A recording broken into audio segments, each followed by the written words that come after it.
that, she forced them to practice violin and piano for hours. Kids have to practice 2, 3, 4, or 5 hours a day. And I think for a lot of normal American parents, that's inconceivable. Her kids excel. Here they are at ages 11 and 14, performing at a grown-up concert. One daughter also excelled in tennis, and at school, the other made valedictorian. But the Tiger Mom's book got lots of criticism.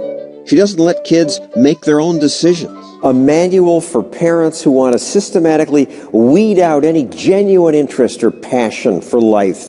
The dream is you just give the child a clarinet and amazing jazz pops out. Or you give the child a piece of paper and, string theory will come out. But before you can invent string theory or invent the theory of relativity, you need to be able to multiply really well. Like, where's childhood? Yes, we want our children to be happy, but it's not the secret to happiness to say, do whatever you want, just enjoy yourself. You called your daughter garbage once. And I mentioned this at a dinner party, and several people walked out.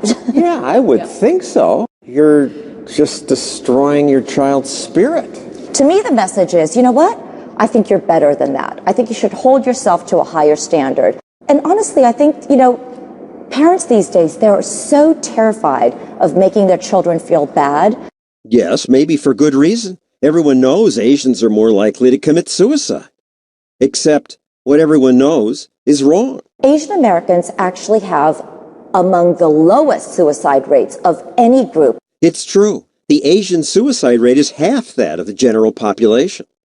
Maybe Tiger Moms are better at instilling self-esteem. You can tell your child, you're amazing all you want, but that doesn't instill true confidence. True self-esteem has to be earned. Amy says Asian parents are more likely to be Tiger Moms, and that's why Asian Americans get better grades and have higher average incomes. Now, in her new book, The Triple Package, Amy and her husband argue any parent can do it, but certain immigrant groups, Jews, Cubans, Nigerians, and others, are more likely to instill values in kids that lead to success.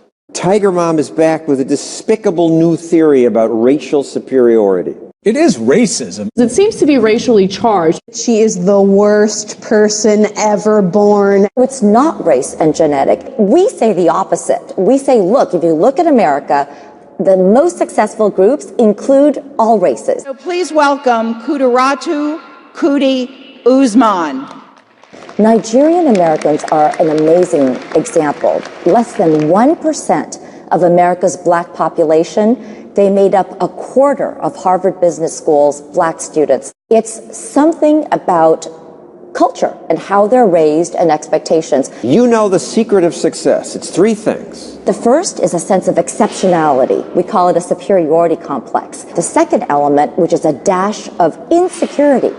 I'm not quite good enough yet. I shouldn't just sit back. It's contradictory. Superiority complex, insecurity. Steve Jobs is a perfect example. He had such a superiority complex, but all of his friends also described him as deeply insecure.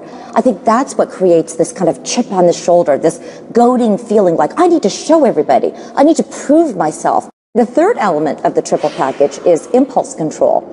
Can your child sit still and concentrate on things that won't bring rewards for years? Chinese immigrant parents force their preschool children to do 1 hour a day, on average, of a focused activity. That could be reading, drawing, but doing something with no distractions. 1 hour on average a day compared to just 6 minutes a day for Americans on average. But does this obedient sitting and drilling kill the creativity that leads to real innovation?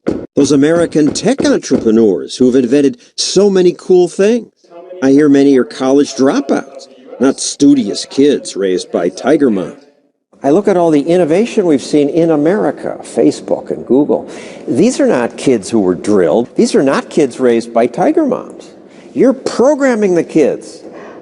Actually, if you look at Silicon Valley, a hugely disproportionate percentage of the innovators and startup founders are actually immigrants and immigrants' children and triple package groups.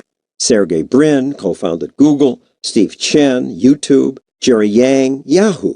It's the parents' job to give them the tools, to give your children the ability to focus on something so that when they can find their passion, they can do something with it.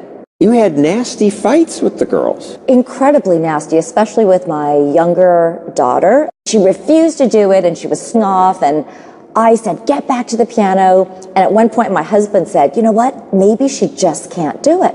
And I said, you know what, you just don't believe in her. I'm going to do this.